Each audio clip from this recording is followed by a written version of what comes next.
Game started. Oh, we got a game. B4 opening. Hey, he's got the white pieces. Is he going to play B4? No, he's going to play D4. Okay. Well, let's try knight F6 and see what we get. That's Puerto Rico. Cool. Okay, played knight C3.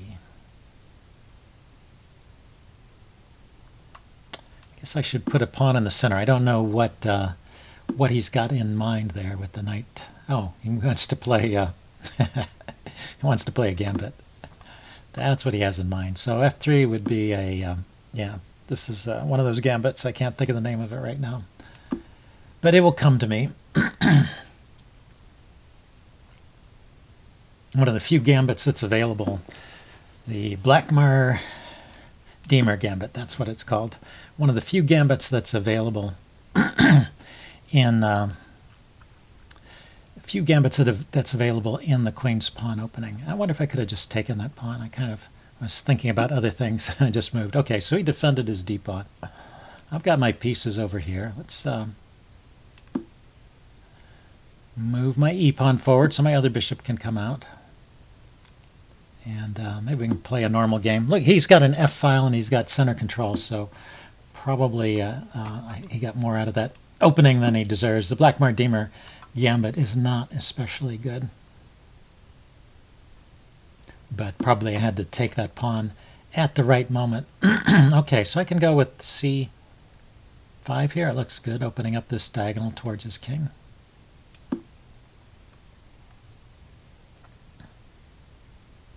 I can just kind of hope that these pawns in the center are a bit fragile. He can't support the d pawn with the c pawn because his knight is on c3, so that goes back to his second move. Right? He needed that knight c3 to set up the Blackmar-Diemer to support the way he was playing. Okay, so he's going to give me this pawn instead of the other one. And then win the bishop pair. So he's got a little something for his pawn now. Yeah, I could have taken this knight rather than mess up my king side. I am moving too quickly here. I should slow down and think.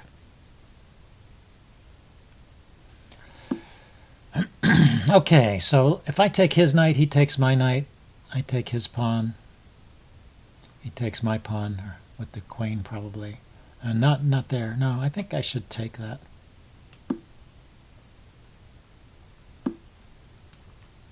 So he'll have to take back with a pawn here, right? He can't take with the queen. And what have we got here? So I've got 4-2 over here and 2-3 over here. So I'm up a pawn. My king doesn't feel that insecure just yet, but both his bishops are pointing over in this direction. My knight is not developed. And let's see, the queen can come out with check, though. Let's do that first. Maybe not. He can block that with the bishop, and that forces me to move the queen again. Maybe bring the queen out to this square so I can come across and defend on the fourth rank here in case he tries to bring his queen out and get active over here.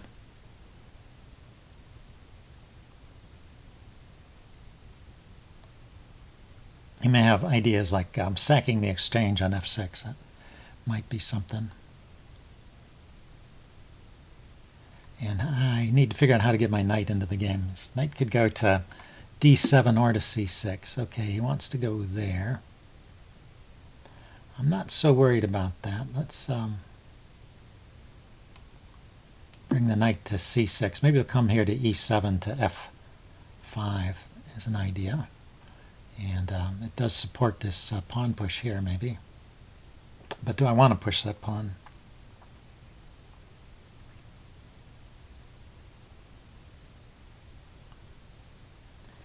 Maybe knight to knight to e5 is an idea. Where does his light squared bishop go?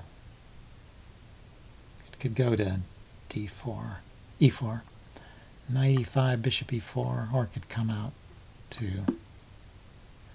Okay, so he's getting his queen involved, or trying to. You know, if I had control of the this square, the e3 square, then this check might be interesting. So I'm going to try this knight e7 to f4 idea.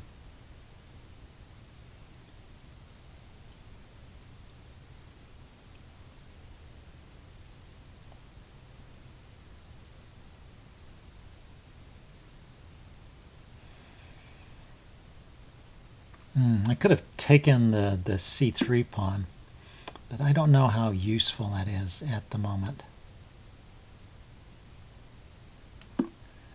Okay, he's got to move his queen. Or he could take the knight. He could take the knight. And I have to take back with a pawn. So I'll have 4 pawns here in a tight cluster on my king. Well, my king should be pretty safe with all those pawns.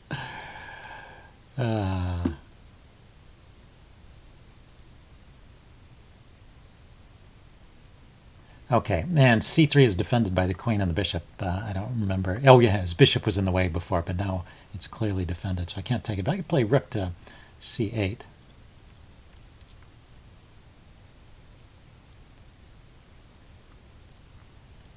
And I still keep an eye out if I can do anything with this check, but his bishop is still able to play bishop to... well, I could give the check, and if he blocks with the bishop, then I could take the pawn. That might be an idea. Oh, he just wants to trade and give up. Does he want to trade? I'm not sure. But anyway, I'll take that pawn now. If he wants to trade queens, I should be better. Oh, there he moves. Okay. Anyway, what should I do? I can take the bishop. I can take the rook. Rook takes, bishop takes. I mean, queen takes rook, rook takes queen, bishop takes. And I have 2 rooks and a bishop versus a queen and a bishop and some extra pawns. That's probably the correct way to play this.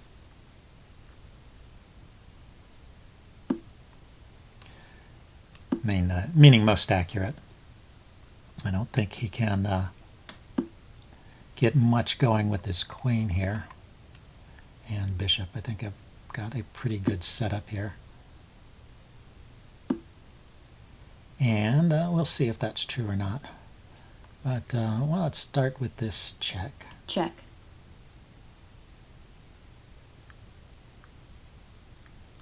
I mean, he has no rook, so he can't mate me on the h-file anymore. His bishop, if it goes to this square, I just take it.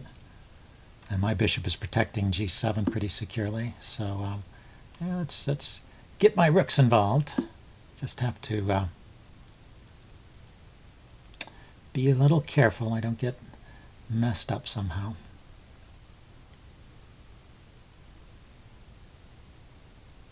I want to double the rooks on the e-file and checkmate him. Got a nice checkmating pattern set up with the bishop and the rook. Well, actually, a rook anywhere. One more check will do this. But oh, it's not so easy. Maybe rook c8 to c2. Okay, so he's looking at a pawn here. I could start by... I don't know if I like that.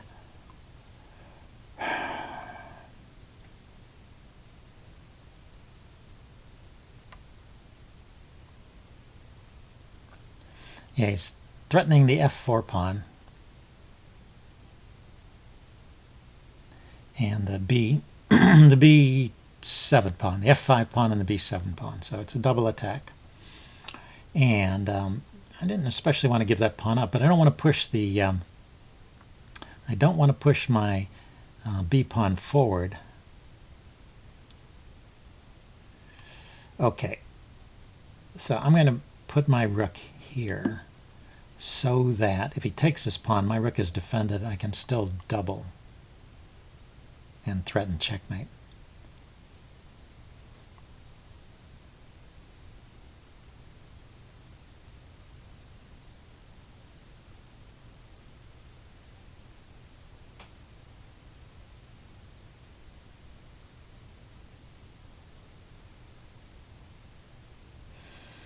Okay, he's going to think again.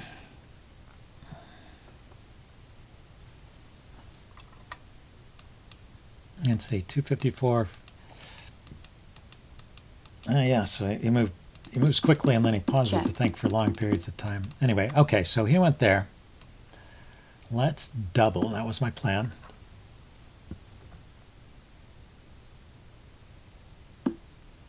And okay, so check here. The king goes to g2. That's his escape plan. I can check from behind, supported by the bishop. The king has to go to h2, h3, or f3.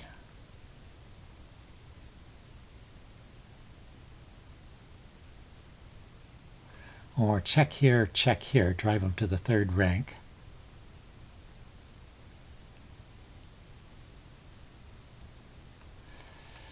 Let's start with this anyway. Check.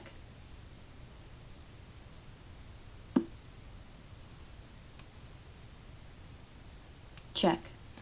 If he goes to f3, then rook to f2 is mate. So getting the two rooks down there looks good. I just have to remember not to allow myself to get mated. Isn't this checkmate? Checkmate. Yes, it is. Okay, well, nice finish to that game. I will upload this and do a postmortem. See you guys later. Bye.